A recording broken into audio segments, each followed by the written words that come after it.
How does a handful of people, a network of families, control so much of the world, like banking, transnational corporations, governments, in terms of any major party that has a chance of forming a government, controlling the pharmaceutical cartel, the oil cartel, the biotech cartel, and so on?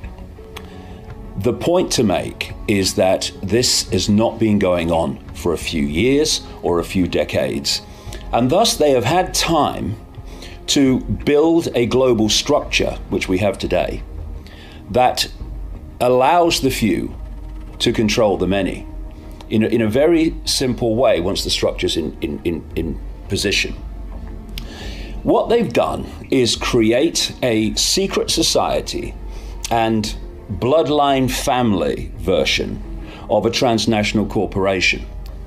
The goal of this web is to change society in every country based on a world government that would dictate to every country, a world central bank that would dictate all world finance in every country, a world currency, just electronic, not cash, a world army to impose the will of the world government, and a microchip population.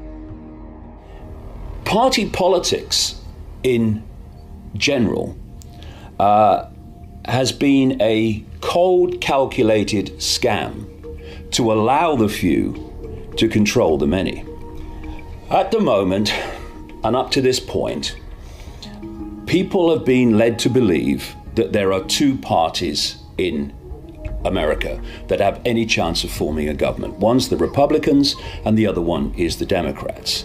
Actually, as in every other country, they are not different parties. They are masks on the same face. And whenever they get into power, they are carrying out the will of the spider at the center of the web to constantly follow the agenda that that network at the center is dictating.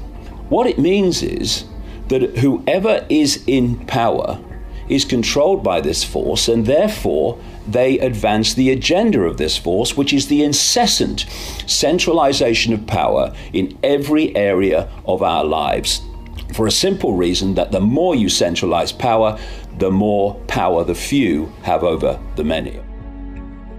What happens at the moment is someone will come along and tell you in an election campaign what they think you want to hear to vote for them. Like Obama, I'm closing Guantanamo, I'm doing this, I'm doing that, none of which has happened because it was never intended, and he knew it wasn't going to happen, but he needs to tell you what you want to hear to vote for him.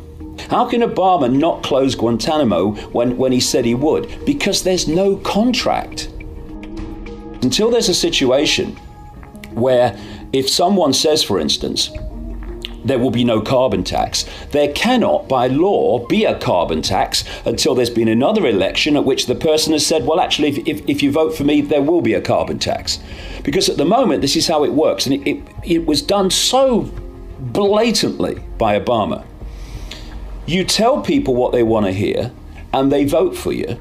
Then you get into government and you do exactly the opposite. And this is not just Obama, though he's an extreme example. This is politicians and political parties all over the world. It's happening all the time. You have no choice in politics. They're masks on the same face. Politics is not the answer. In its present form, will never be the answer to what is going on. We have to do it. We, the people, have to do it, because politicians are there to do the very opposite of what's good for people.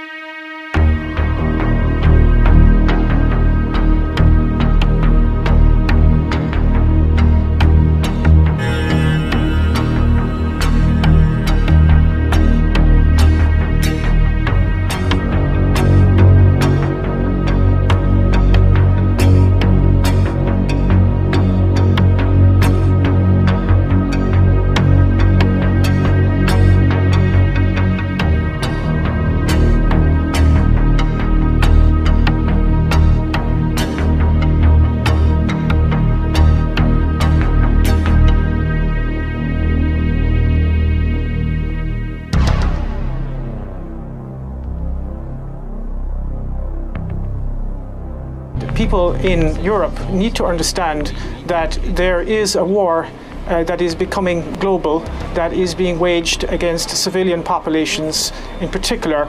It is a form of neo-imperialism and neo-colonialism which aims to divide and conquer European and Middle Eastern and African and the world's population, for that matter, and to make them submit to a global order that does not serve the interests of most of the people on this planet, but that does serve the interests of a very few ruling elite, a very small, tiny, and particularly tyrannical ruling elite.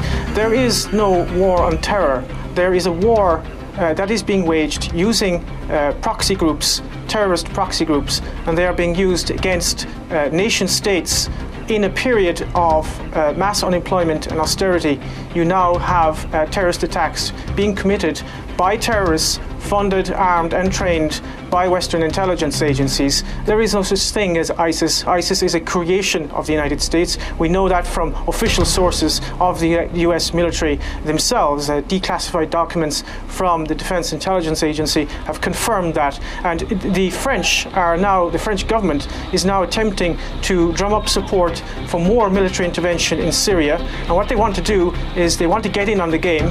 The game is almost lost. The Russians have routed much of the Islamic State. You now have Islamic State militants coming into Europe disguised as refugees.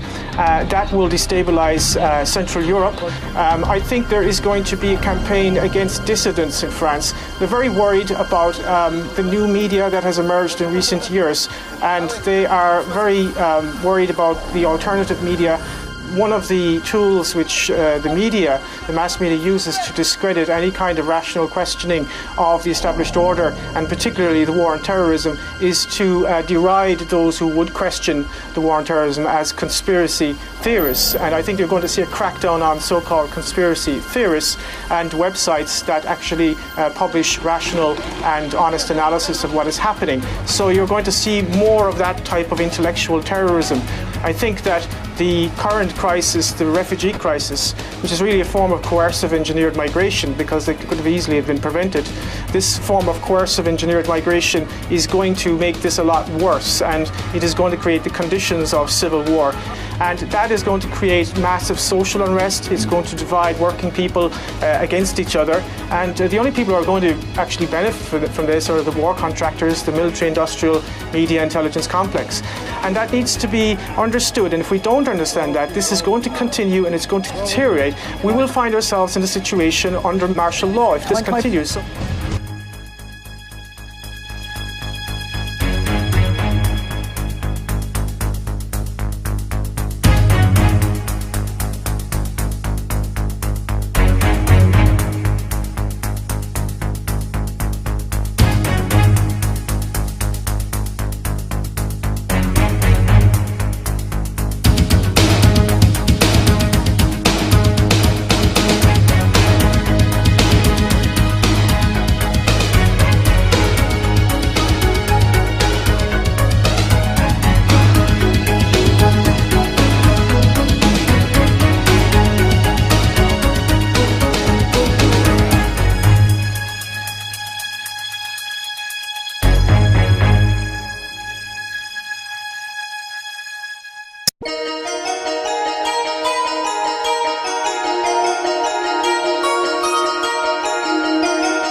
timeline that we're on at the moment is positive. And many people say, well, if it's positive, why is there so much pain and suffering happening at the moment? And that's a very good question, and I want to try and address it. If you are a member of the elite, you want a structure left. You don't want to destroy your country. What you want to do is to remove the people from that country, because it's wrong to think that high members of the elite, the Illuminati, don't appreciate the forest or appreciate rivers and seas. Of course they do. The only difference is they want it for themselves. So they want to walk out into a forest and not see anybody. They want to walk out to a beautiful waterfall and not see another living soul, because they've all been murdered. That's the plan. They want all this beauty for themselves. They have never been taught to share. So that is a timeline that they wish. That is a timeline that must never be allowed to happen. There are a number of outcomes, a number of timelines, but it is the humans themselves who will dictate where we are on that. And the sad thing is that so few people are consciously awake, but there are enough people awake to make that decision. So there are enough of us, we can do it, and they are terribly frightened. The elite are terribly frightened of anybody who stands in their own truth.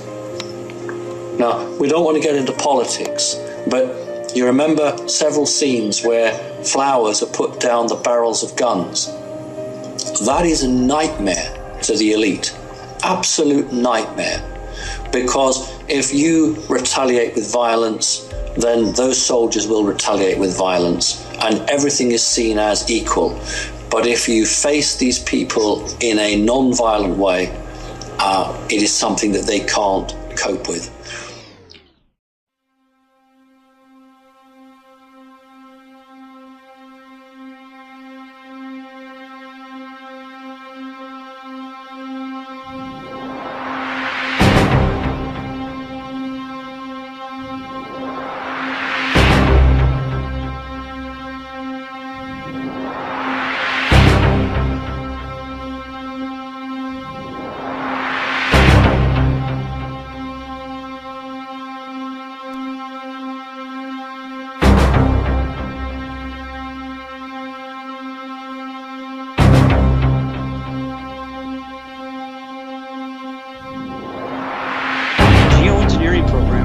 Ongoing for over 50 years. They're literally designed to change the temperature of our planet. They also manipulate our weather, and they are creating most, if not all, of the changes that we've seen in our climate. So it's very interesting, but very important to note that these programs are not in any of the climate models, and therefore it makes it impossible to determine whether the planet's warming or cooling. Bottom line is this: those models are flawed, they're fraudulent. You cannot move forward with the carbon dictatorship, with the transfer of potentially trillions of dollars of wealth into the hands of a few at the expense of every living thing on the planet, and circumvent constitutions and the sovereignty of nations around the world. That is what they were moving forward with.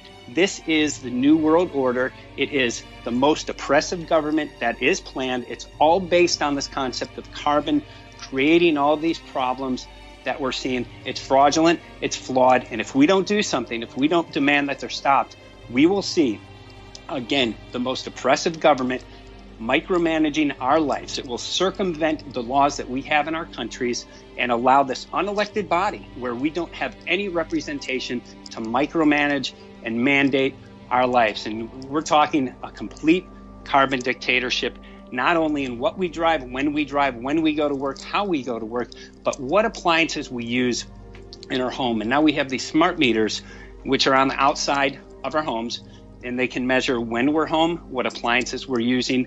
They're going to mandate what appliances we purchase, what products we buy. This is complete corporate takeover of the planet. It's very, very concerning, Richie. And Stephen Schneider actually addressed, he was a presidential advisor all the way from Nixon to Obama, died a mysterious death.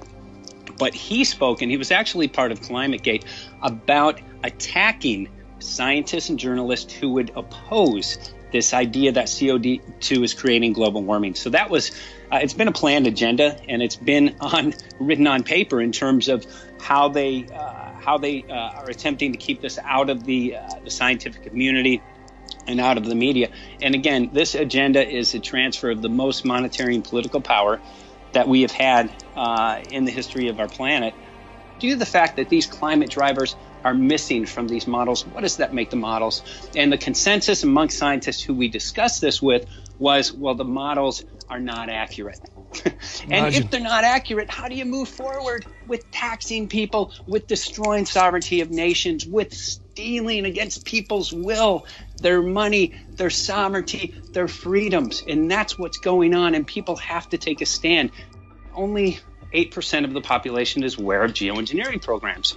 So that means 92% of our populace is likely to believe, because they see that our climate's changing, that it's due to CO2. And that's why people are buying into this. So our message is very strong.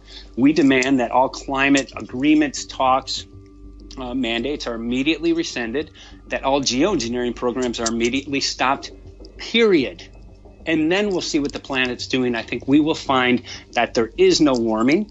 Follow the money. However, again, you can't determine it until geoengineering is stopped. And that's what I think our leverage is in terms of addressing this in a legal capacity. And bottom line, there are damages right now. California moved forward with cap and trade based on these bogus and faulty models. There are millions of dollars of damages in California alone. After this climate agreement, we're talking about trillions of dollars of damages. When it comes to light, which it will, not only in the legal system, but to people around the world, there will be a revolution. And we will take back our freedom and sovereignty. But it's all rooted in the chemtrail geoengineering issue, because we can prove that these are a factor in our changing climate.